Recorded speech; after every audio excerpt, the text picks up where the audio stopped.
Olá, amigos do YouTube, amigos do Facebook. Hoje nós vamos falar sobre nova ordem mundial, Illuminatis, ocultismo e coisas importantes que estão acontecendo no mundo e são sinais evidentes do fim dos tempos, de acordo com ensinamentos bíblicos. Se você é acostumado a acompanhar o nosso trabalho, você sabe que os nossos vídeos não passam nunca de 12 minutos, né? Mas hoje é um vídeo especial e talvez eu fique aqui até 20 minutos, dependendo aí do que for falado. Para você que é inscrito no canal, eu te peço, esse é um vídeo, meu primeiro vídeo editado, e eu te peço que deixe o seu like, mostre que você gostou. Se você não é inscrito aqui, se é a primeira vez que você está passando aqui pelo meu canal, eu lhe peço, se inscreva. Temos mais de 90 vídeos, temos mais de 22 vídeos falando sobre Apocalipse, salvação, doutrinas, e com certeza você vai gostar. Hoje nós vamos falar sobre nova ordem mundial. Eu quero começar falando sobre um túnel que construíram lá na Suíça. Chama-se Túnel de São Gotardo. É um túnel que ele percorre 57 quilômetros atravessando as rochas. E a grande comemoração através desse túnel é que eles venceram a rocha. Eles conseguiram vencer a rocha. Puxa, mas será que vencer a rocha é algo tão extraordinário para o homem? Né? O homem ele tem dinamite, ele tem tratores, ele tem tantas tecnologias, mas a grande feito foi que eles venceram a rocha. Eu vou falar depois o porquê eu estou falando disso, tá bom? Então esse túnel fica na Suíça, chama o Túnel de São Gotardo, foi 57 quilômetros. No dia 1º de junho de 2016 foi concluída essa obra. Na conclusão dessa obra foram chamados presidentes, religiosos, as pessoas que trabalharam lá, pessoas influentes do mundo todo, principalmente da Europa, para ir lá fazer a inauguração dessa maior túnel ferroviário do mundo. Passa um trem lá, certo? E foram lá fazer uma comemoração à inauguração desse túnel ferroviário, que vai ligar países europeus. Até aí tudo bem, não tem problema nenhum. E para que comemorar esse grande feito aí, né, dos europeus, eles fizeram aí uma encenação teatral, comemorativa, sabe? Dança, teatro com atores e tal, uma forma de comemorar. É o mesmo que você vê aí na abertura da Copa do Mundo, na abertura das Olimpíadas, uma cerimônia com atores dançando, cantando e atuando, contracenando e fazendo ali um show teatral, tá? O grande problema de tudo isso é o que foi feito ali naquelas encenações. Coisas que não foram divulgadas amplamente aí no mundo, né? Ficou meio escondido por causa da simbologia que estava por trás de tudo isso, né? E nessa comemoração, nessa celebração, estavam presidentes da Suíça e da França, chanceleres da Alemanha, da Itália, estavam também reunidos líderes religiosos, um rabino do judaísmo, uma islâmica, uma pastora da igreja luterana e um padre. Era uma reunião política, religiosa, uma reunião ecumênica. Então tudo isso tem um propósito. Então vamos começar aí a fazer as comparações com o texto bíblico. Apocalipse 13, o capítulo 13 todo fala do anticristo, da besta, né? e a besta ela toma o poder dessa forma, usando a união de dois poderes, política e religião. Já fiz um vídeo falando sobre o reinado do anticristo, vai aparecer no card aqui em cima, você clica e assiste, e nós vamos falar sobre isso. Olha aqui, ó. No versículo 1 diz o seguinte, ó: e pus-me sobre a areia do mar, vi subir do mar uma besta que tinha 7 cabeças e 10 chifres. Esta besta aqui representa o anticristo, sobe do mar, ela sobe de entre os povos, tá? E fala que ela tinha 7 cabeças e 10 chifres. 7 cabeças representa os grandes impérios mundiais que dominaram o mundo, e os 10 chifres são 10 países que se unem para dar poder. Então aqui nós vemos que começa essa união, esse túnel, ele reúne chanceleres, presidentes dos países e também líderes das principais religiões, o islamismo, o judaísmo, o cristianismo protestante e o cristianismo católico. Então é a junção dos poderes político e religioso para dar poder ao anticristo. Então começa aí, você já começa a ver os planos dessas pessoas começando a funcionar, tá bom? E começa a encenação. Depois que estão reunidos os líderes e tal, começa a encenação dentro do túnel. E essa encenação ela começa com uma marcha zumbi. São pessoas, os atores vestidos de operários, e eles marcham como zumbis como um sinal militar aqui de obediência, e isso é o símbolo da humanidade, do mundo controlado por essas grandes organizações, por esses governos unidos, os governos e a religião unidos ali e colocando as pessoas sob controle. E essa marcha de zumbis super obedientes é algo assim que quando você assiste, você fica bem impressionado. Eu vou deixar na descrição do vídeo aí o link desse vídeo para que você assista aí toda essa encenação em vídeo, e aqui vão aparecer algumas imagens, tá? E depois dessa marcha aparece um trem, e em cima desse trem aparece um anjo. E esse anjo ele tem algumas características, né?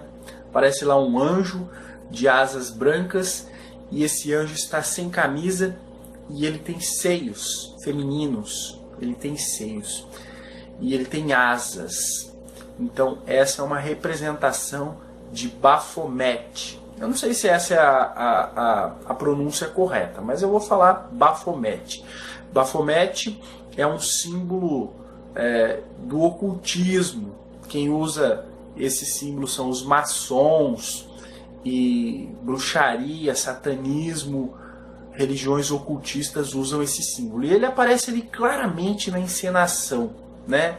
E o Baphomet ele é um símbolo de um homem que tem pernas de bode, tem cabeça de bode com chifre, e tem um braço masculino, um braço feminino, tem seios. Então ele representa aí poderes diferentes unidos por um propósito, né? Essa é a simbologia de Baphomet, por isso que os Illuminatis usam, aí os maçons usam, por isso que os bruxos, os satanistas, os ocultistas usam, né? Representa a magia branca, a magia negra ali, magias diferentes, poderes antagônicos se unindo por um propósito. Esse é o propósito, a dominação do mundo. Vale a pena lembrar e dizer também que Baphomet ele seria aí o Messias dos satanistas, o Messias dos maçons, né? Como se fosse o Messias deles, o Cristo deles, que nasce e toma o poder do mundo e reina. É isso que eles esperam. E é isso que se trata essa encenação. E nós vemos aí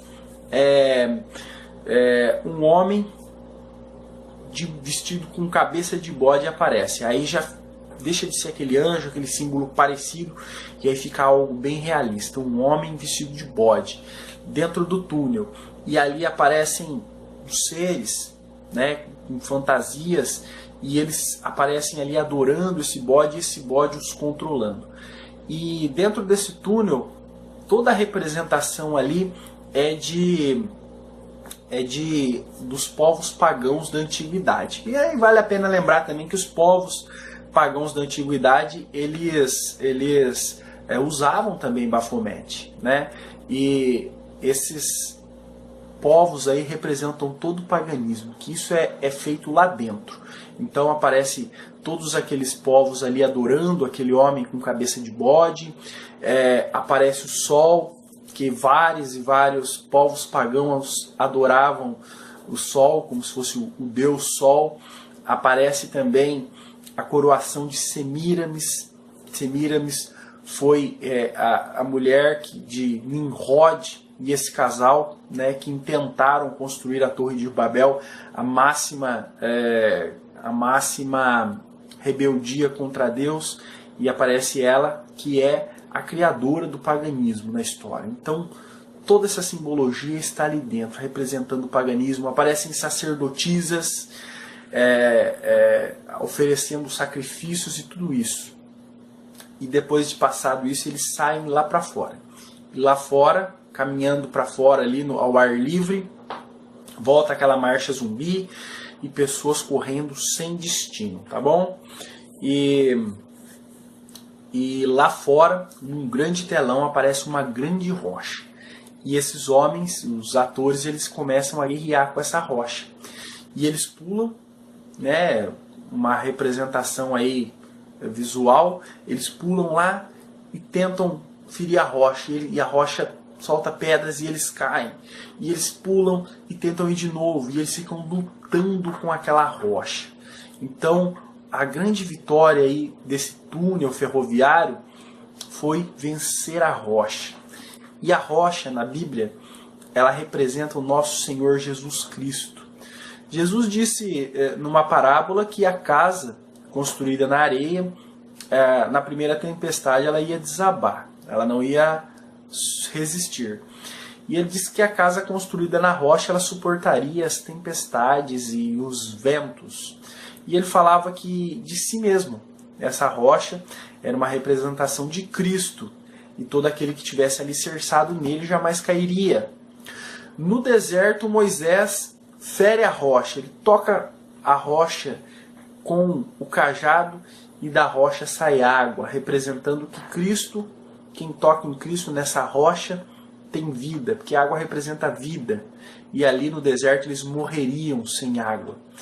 E no sonho de Nabucodonosor, que nós estudamos no capítulo 2, pode clicar nesse card aqui se você quiser se inteirar, no capítulo 2, no sonho do rei Nabucodonosor, ele sonha com uma grande estátua. E essa estátua, ela tinha 4 materiais diferentes. Cabeça de ouro, representando o Império Babilônio, o peito e os braços de prata, representando o Império Medo-Persa, o ventre e as coxas de bronze, representando o Império Grego, as canelas de ferro e os pés de ferro e em parte barro, representando o Império Romano. E essa grande estátua representava todos os governos mundiais que dominariam o mundo. E olha o que acontece bem no finalzinho do sonho. Daniel, capítulo 2, versículo 44 e 45, diz o seguinte. Cadê aqui? Espera aí, só um minuto. Lembrando que hoje o vídeo vai demorar um pouco mais por causa dessas coisas. Daniel, capítulo 2, versículo 44 e 45 diz o seguinte, falando da estátua. Olha, mas nos dias desses reis, o Deus dos céus levantará um reino, que não será jamais destruído, e este reino não passará a outro povo, e esmiuçará e consumirá todos esses reinos, mas ele mesmo subsistirá para sempre. Está falando do reinado de Cristo, que depois de passado aqueles impérios que nós falamos, as representações da estátua, viria esse reino que não seria mais destruído. E fala aqui, da maneira que viste que do monte foi cortada uma pedra, Sem auxílio de mãos, e ela esmiuçou o ferro, o bronze, o barro, a prata e o ouro, o grande Deus fez ao rei a saber o que há de ser depois disso. Então, essa pedra que vem destrói todos aqueles grandes impérios representados na estátua e que não se acha mais lugar para eles, que eles viram pó, caem para sempre no esquecimento, é o reinado de Cristo. Então essa luta que está ali no telão é a luta do homem contra Cristo. E ali eles têm uma grande dificuldade naquela batalha com a rocha, mas quando eles se unem, eles acabam conseguindo destruir a rocha e fazer um buraco nela. E ali abre um portal, certo? O que é a representação disso? É o homem querendo continuar no governo. Império Medo-Persa, Babilônio, grego, romano, todos esses impérios, egípcio, assírio, todos esses impérios dominaram o mundo. E o homem sempre que está no poder, no controle do mundo, certo? Mas ele nunca conseguiu. E os ocultistas, os adoradores de Bafomete, essas religiões secretas de hoje em dia, esse é o intento deles, é conseguir ficar no controle mundial, no poder mundial. Muito, muito bem. E um portal é aberto. Naquele momento que eles conseguem quebrar, vencer a rocha ali, simbolicamente, no telão aparece um portal. E quando esse portal é aberto, aqueles operários que estão ali, aqueles atores que estão vestidos de operários, eles ficam promíscuos, eles começam a tirar roupa, ficar nus, e lá no portal aparece um homem nu, uma mulher nua. Então quer dizer, quando esse portal é aberto, quando o homem ele acha que venceu Cristo, aí aparece as pessoas ficando promíscuas, ficando como se estivessem endemoniadas, eles fazem gestos como se estivessem possuídos, eles fazem assim, sabe?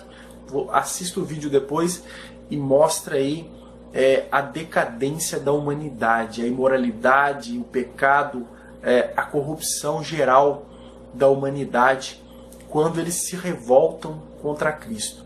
E isso, hoje nós vemos uma sociedade já destruída, já bem distante de Deus, mas nesses tempos ainda será muito pior a corrupção do gênero humano.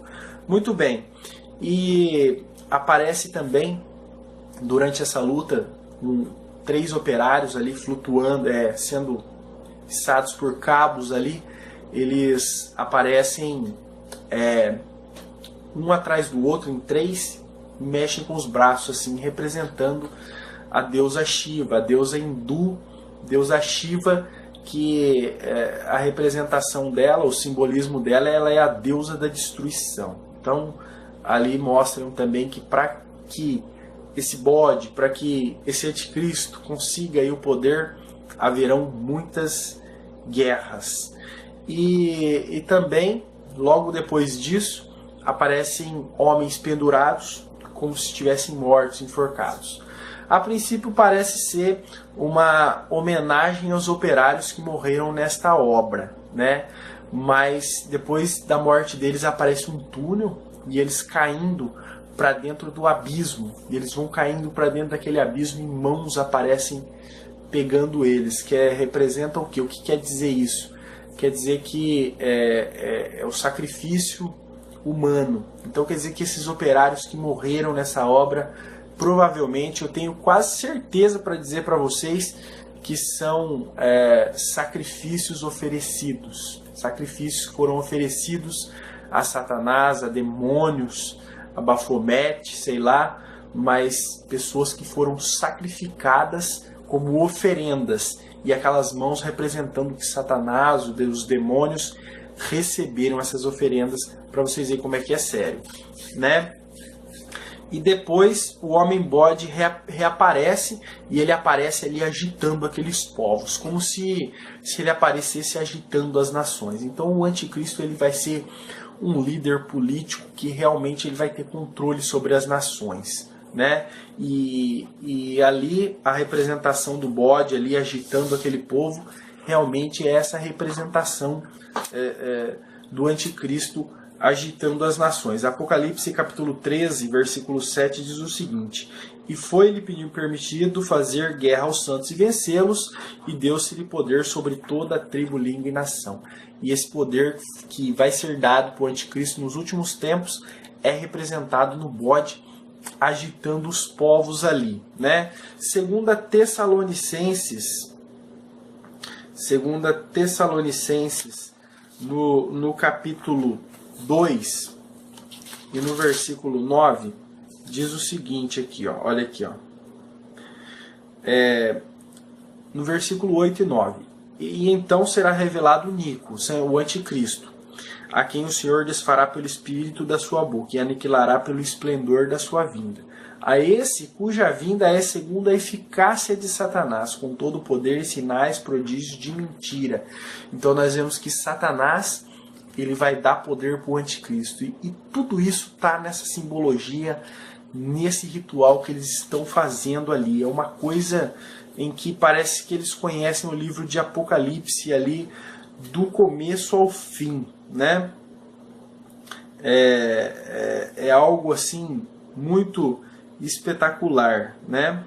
No versículo 4 de Apocalipse 13, olha: e adoraram o dragão que deu à besta o seu poder.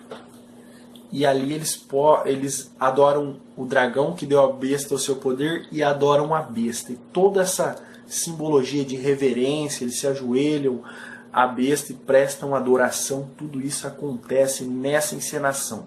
É algo que é no mínimo muito estranho, é algo que é no mínimo fantástico, tá bom? E também aparecem aí 11 personagens vestidos de branco. Eles estão vestidos muito parecido com aqueles filmes que você vê do tempo de Jesus, aquela túnica que eles vestiam. E eles aparecem, quando eles aparecem, aquele homem vestido com cabeça de bode, aquele bode lá fica totalmente irritado, ele fica nervoso, ele fica possesso ali. Mas esses que aparecem ali, esses 11, que possivelmente estão representando aí os 11 apóstolos, estão representando a igreja de Cristo, eles aparecem em muito sofrimento. E quando eles aparecem sofrendo ali na encenação, o bode fica totalmente revoltado. E sabe o que acontece com o bode nesse momento? Ele morre. O bode, ele morre. E quando ele morre, aparece um funeral fúnebre, sabe? E essa morte do bode aí, com certeza ela já está nas escrituras. Olha aqui, ó. Vamos ver aqui onde vai estar a morte do bode aqui, ó. No versículo 3 de Apocalipse 13, ó. E vi uma das suas cabeças como ferida de morte. Então, realmente, a Apocalipse diz que o anticristo, ele vai morrer e ele vai ressuscitar. E ali aparece o bode morrendo mesmo, né? Ele fica morto ali no meio e aparece uma grande marcha fúnebre. E eles estão com galhos na mão, com as raízes viradas para cima. É a inversão da cruz, né? Que a cruz é fincada na terra. E eles fazem ao contrário, as raízes para cima, símbolo de morte, porque uma árvore com as raízes para cima ela vai morrer, a raiz tem que estar para baixo. Símbolo de morte. E eles pranteiam que aquele bode que morre, ele está ali deitado, ali, fingindo de morto. E depois aparece a outra besta, outro bode daquele. E nós vemos que aqui em Apocalipse 13 não tem só a besta que é o anticristo, tem a besta que é o falso profeta. Olha aqui, ó, versículo 11: vi subir da terra outra besta e tinha 2 chifres semelhantes ao de um cordeiro. E aqui ele aparece mesmo com 2 chifres de cordeiro, e ele aparece com a grande meretriz, a grande prostituta de Apocalipse 17. E realmente aqui Apocalipse 17 fala da grande prostituta. Olha aqui, 17 versículo 4. E a mulher estava vestida de púrpura e de escarlata. E aparece realmente uma mulher vestida de vermelho, uma prostituta ali, uma grande prostituta. E os dois juntos ali ressuscitam, ele revive, conforme a profecia de Apocalipse 13:3, ó. E a sua chaga mortal foi curada e toda a terra se maravilhou após a besta. E aquele bode, ele é tocado pelo outro, que é a outra besta que representa o falso profeta, na presença da grande meretriz. E a grande meretriz, além de estar vestida de vermelho, ela estava embriagada, como diz ali em Apocalipse 17, que ela está embriagada com o sangue dos santos. E ele revive. E quando ele revive, se transforma ali numa grande festa. E o povo festeja ali e torna-se tudo numa grande festa. Porque o governo do anticristo vai ser isso mesmo. Ele vai morrer falsamente, vai ser uma falsa morte, e vai ressuscitar depois de 3 dias, e o mundo se tornará em grande festa, né? Apocalipse 13, 3. E a sua chaga mortal foi curada, toda a terra se maravilhou após a besta. E no versículo 4, quem é semelhante à besta? Quem poderá batalhar contra ela? E eles, no final do vídeo, eles festejam, eles comemoram, eles ficam super felizes daquele bode ressuscitar.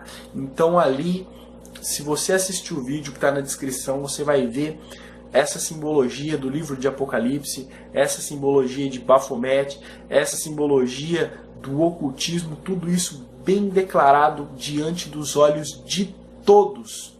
E realmente nós vemos que a nova ordem mundial está próxima de chegar, e ela vem anunciando como vai ser, né, a chegada dela, a tomada dela ao poder, e tudo casa perfeitamente com os ensinamentos bíblicos.